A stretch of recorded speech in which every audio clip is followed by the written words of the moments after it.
You walk into your bathroom, reach for the light, and there it is again. A grey body suspended in the upper corner, 8 impossibly thin legs spread across a messy web. Your first thought is probably removal, maybe a tissue, maybe the vacuum. Maybe you wonder how many more are hiding behind the cabinet. That spider is working. Wait a second. If the spider you are looking at has a narrow grey to tan body, extremely long, delicate legs, and an irregular web stretched through a quiet corner, you are probably looking at the long-bodied cellar spider, Pholcus phalangioides, one of the most common cellar spiders living inside buildings in the United States. Females are only about 7 to 8 millimeters long in the body, yet those extraordinary legs make the animal appear many times larger. And its choice of your bathroom is not random. Cellar spiders repeatedly occupy bathrooms, basements, crawl spaces, garages, and other protected indoor spaces where moisture and small arthropod prey are available. By the end of this story, you will know why that spider chose your corner, what it is hunting while you sleep, what its presence can reveal about conditions inside your house, and exactly when you should leave it alone, relocate it, or stop looking at the spider and start fixing the room around it. Spider, Pholcus phalangioides. You may look at those long legs and call it a daddy longlegs, but that common name creates confusion. A harvestman, the familiar outdoor animal also called a daddy longlegs, belongs to the order Opiliones and has a broadly fused-looking body. Your cellar spider belongs to the order Araneae, meaning the true spiders, and has the familiar spider arrangement of 2 principal body sections. It also produces silk, constructs a prey-catching web, and possesses venom used against its prey. Pholcus phalangioides belongs to the family Phalcidae, the cellar spiders, and Penn State describes it as the most common member of that family in the United States. An adult female measures roughly 7 to 8 millimeters in body length, while a male is around 6 millimeters. Another recorded North American specimen measured about 10 millimeters in body length, but roughly 45 millimeters overall when the legs were included, which explains why your eye exaggerates the size of the animal itself. Your spider is generally pale grey, tan or brown, rather than glossy black, and instead of building the geometrically perfect wheel-shaped web of an orb weaver, it creates a loose, irregular, 3-dimensional tangle. Cellar spiders occur indoors through the year and are particularly associated with dark, quiet, protected locations. They are not brown recluses, they are not black widows, and despite the folklore surrounding their venom, they are not secretly one of the most dangerous spiders in your home. The long-legged silhouette looks dramatic because your visual system notices span, not body mass. Biologically, you are looking at a very small predator sitting at the center of an oversized detection system. Your instinct may be that a spider sitting motionless in a corner is doing almost nothing. The opposite is closer to the truth.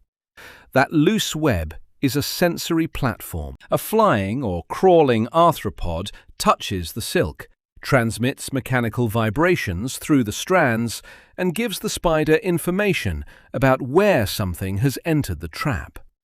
Cellar spiders feed on insects and other terrestrial arthropods, and Pholcus phalangioides is particularly notable because other spiders can become prey as well.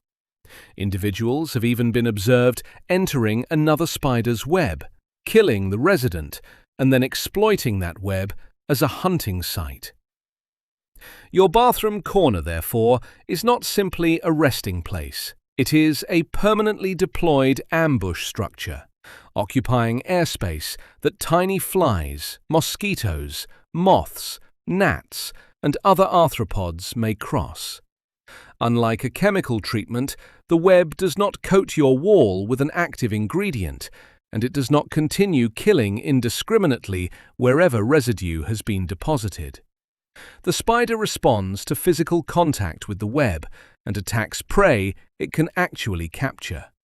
And if you are worried about what the spider itself is doing to your houseplants, towels, woodwork, grout, or stored food, look for the evidence. There should be none. This is a predator, not a plant feeder. Its mouthparts are built to seize and externally digest animal prey. It does not chew semicircular notches from your leaves like certain beetles, rasp broad, irregular holes while leaving mucus trails like a slug, or remove leaf tissue in the way caterpillars do. A slug feeding overnight can leave ragged holes or scraped plant surfaces accompanied by a silvery slime trail. A chewing caterpillar can leave missing leaf edges, holes, droppings called frass, or a partially consumed leaf blade. Aphids damage plants differently again. Rather than cutting visible chunks from the leaf, their piercing, sucking mouthparts remove plant fluids, often producing curled, distorted growth and sticky honeydew. If you find a cellar spider beside a houseplant that has been chewed, the spider is not the prime suspect. It may be there because the insects associated with that plant have created hunting opportunities. That distinction matters because killing the predator while leaving the herbivore behind solves exactly the wrong problem. You may now wonder whether one delicate spider can really make any difference. It can, but its benefit has limits. Spiders are recognized as beneficial predators because they consume insects and other arthropods, and indoor cellar spiders participate in that same predator-prey system. In your bathroom, potential prey can include small flies in the order Diptera, moths in the order Lepidoptera, mosquitoes if they enter the room, and other spiders that cross or occupy accessible silk. The advantage is continuous presence. Your spider does not have to be reapplied every few weeks. It does not need you to notice the first gnat. It sits in its web during the hours when you are asleep, away, or simply not looking. But this is where you need a realistic threshold. A cellar spider is a local predator, not a whole-house extermination system. There is no scientifically established rule saying that one Pholcus Phalangioides controls exactly a certain number of mosquitoes, drainflies, or fungus gnats per day, because capture rate changes with prey density, web position, temperature, spider size, and how often prey actually contacts the web. So do not treat the animal as if it replaces sanitation or pest management. Here is a useful household criterion instead.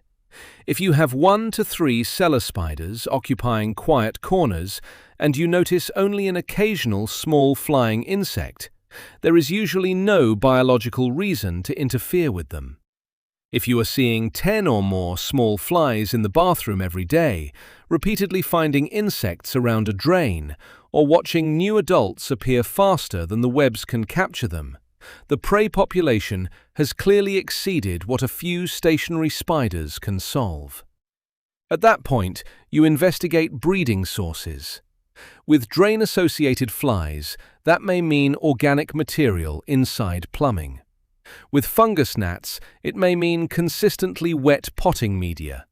With other insects, it may mean damaged screens, gaps around pipes, or outdoor lighting drawing prey toward entrances. Your spider can remove individual prey. It cannot repair the ecological pipeline producing them. That distinction is especially important when you compare a resident predator with chemical pest control.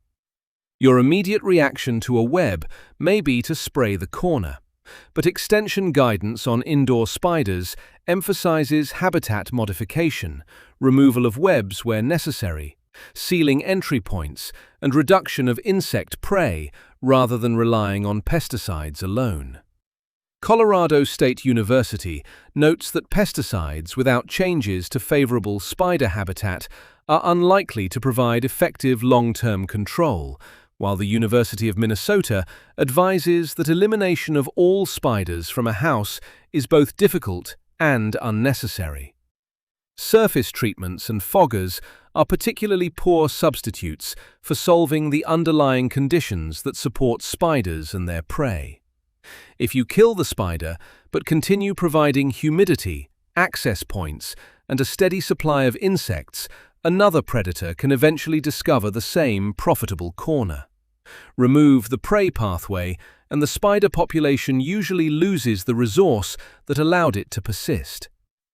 You may still be thinking about the part everyone has heard. Daddy longlegs are supposedly extremely venomous, but their fangs are too small to penetrate human skin. That story has been repeated for decades, and it collapses under scrutiny. Pholcus Phalangioides does use venom to subdue prey. That does not make it medically dangerous to you. Penn State states that long-bodied cellar spiders are not known to bite people and are not considered medically important. Venom is not a single scale running from harmless to deadly. It is a biochemical tool shaped by the prey an animal captures, and the fact that a spider can immobilize a tiny arthropod tells you very little about what it can do to a human weighing tens of kilograms. Then you touch the web, and the entire spider seems to explode into motion. That can look like an attack. It is almost the reverse. Cellar spiders characteristically vibrate or swing rapidly in their webs when disturbed, moving so quickly that their outline becomes difficult to follow. This behavior is interpreted as an anti-predator response, meaning a behavior that may make the spider harder for a potential attacker to target. The speed you are seeing is escape behavior, not a charge toward you. The spider is trying to become a blur while remaining connected to the silk. You are enormous from its perspective. Nothing about an animal weighing a fraction of a gram makes pursuing a human a sensible feeding strategy. And there is another strange detail you may notice if you leave the spider in place long enough. Instead of seeing a neat sealed egg sac attached to the wall, you may see a female apparently holding a cluster beneath her mouth. Female cellar spiders carry their eggs in a loose arrangement of silk using the chelicerae, the paired mouthparts at the front of the body, until the young hatch. That sight can trigger another instinctive reaction. Now there will be spiders everywhere. But reproduction does not automatically translate into a permanent indoor explosion. Young spiders still require usable habitat and food. A house with few prey insects offers fewer opportunities. A room continuously supplying tiny arthropods offers more. The spiders are responding to resources already present. That brings you to the most useful thing the grey spider can tell you. Your instinct is to interpret its presence as the problem. Treat it instead as evidence. If a cellar spider establishes a web and remains there, the location is giving it enough shelter and at least occasional access to prey. If several cellar spiders repeatedly appear in your bathroom, look beyond the spiders themselves. Bathrooms are among the indoor places where spiders are commonly encountered because they offer moisture, and cellar spiders favor secluded locations. Excess moisture deserves attention independently. Indoor relative humidity above about 50% can contribute to moisture problems, and bathroom exhaust ventilation, leak repair, and dehumidification are standard ways to reduce persistent dampness. So use detective logic. One spider in the upper corner does not prove that your bathroom has a leak or an insect infestation. But repeated spiders plus repeated prey tell a stronger story. Look inside the web. Do you see the dry remains of tiny flies? Check the sink and tub at night. Do small flies return after you clean the room?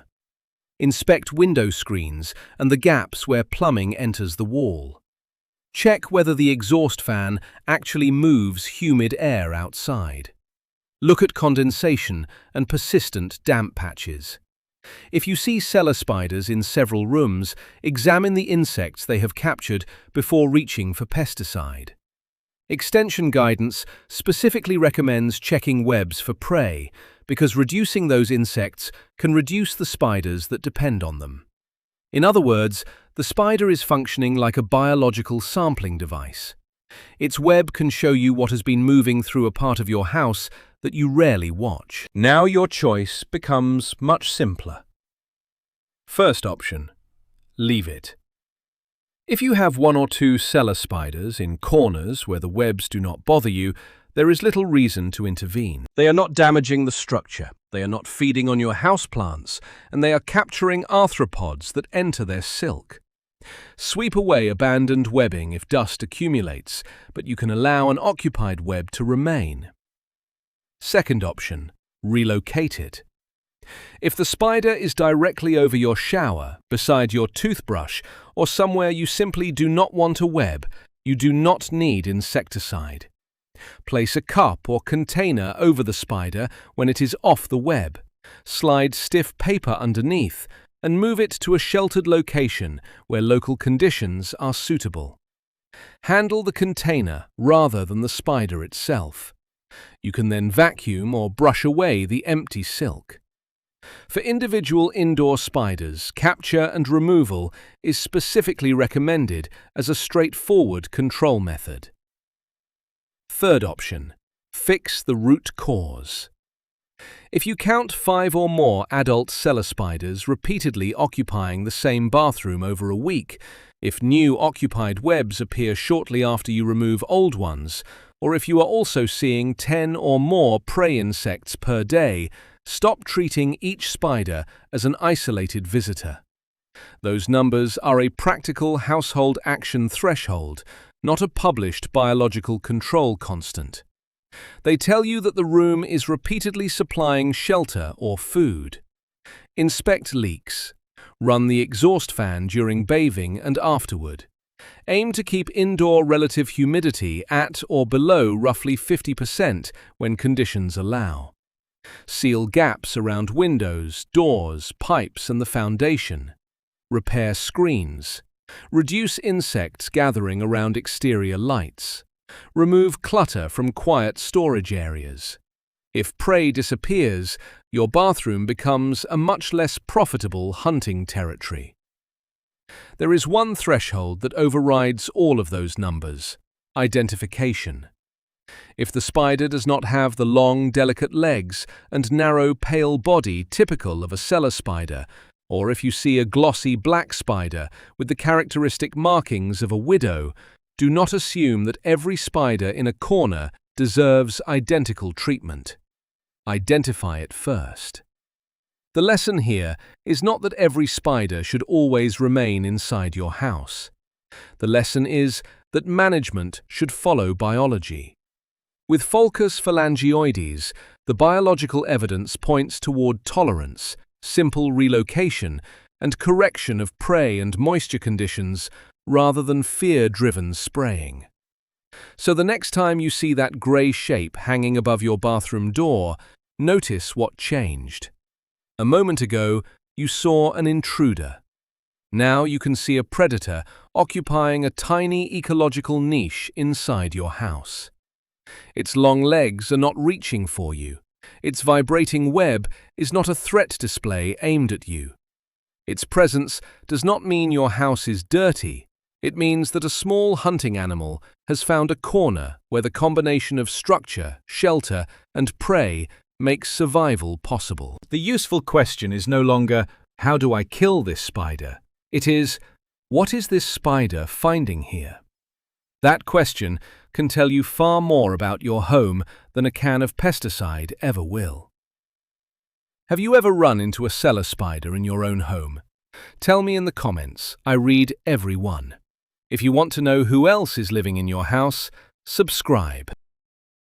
In the next episode, we will look at another creature people remove on site, even though its appearance may be warning you about a completely different pest problem. See you in the next episode.